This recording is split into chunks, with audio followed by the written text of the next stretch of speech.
നിർമ്മാണം തുടങ്ങി 2 പതിറ്റാണ്ട് കഴിഞ്ഞിട്ടും പൂർത്തിയാകാത്ത തൃശൂരിലെ ആറ്റപ്പള്ളി പാലം സഞ്ചാരയോഗ്യമാക്കണമെന്ന് ഹൈക്കോടതി നിർദ്ദേശം. നന്ദിപുലം സ്വദേശി ചെതലൻ ജോസഫ് സമർപ്പിച്ച പൊതുതാൽപര്യ ഹർജിയിലാണ് കോടതിയുടെ നിർദ്ദേശം.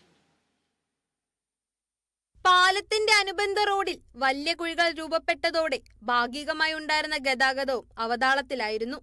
പാലത്തിന്റെ ഒരു വശത്ത് താഴ്ന്നുപോയ റോഡ് അടിയന്തരമായി സഞ്ചാരയോഗ്യമാക്കണമെന്നാണ് കോടതി നിർദ്ദേശം.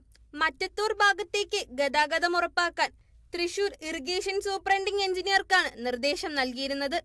കേസ് മാർച്ച് 13 മാറ്റിവെച്ചു. എന്നാൽ അനുബന്ധ റോഡിന്റെ ശോചനാവസ്ഥ പരിഹരിച്ച് വാഹന ഗതാഗതത്തിന് യോഗ്യമാക്കണമെന്ന് പറഞ്ഞ കോടതി ഇനിയും പാലത്തിന്റെ അനുബന്ധ റോഡിൽ തകരാറുകൾ സംഭവിച്ചാൽ സൂപ്രണ്ടിംഗ് എഞ്ചിനീയറുടെ ശ്രദ്ധയിൽപ്പെടുത്താൻ ഹർജിക്കാരന് അവകാശമുണ്ടെന്നും പറഞ്ഞു. 2006 നബാർഡിന്റെ 4.75 കോടി രൂപ കൊണ്ട് ആരംഭിച്ച നന്ദിപുലം ആറ്റപ്പള്ളി റെഗുലേറ്റർ പാലം നിശ്ചിത സമയത്ത് പൂർത്തിയാക്കാതിരുന്നതോടെ സർക്കാർ 7 കോടി രൂപ കൂടി അനുവദിച്ചു. എന്നാൽ ഇതുവരെയും പാലം പണി പൂർത്തിയായില്ല.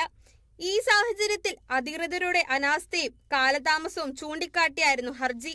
Kerala vision news, Thrissur.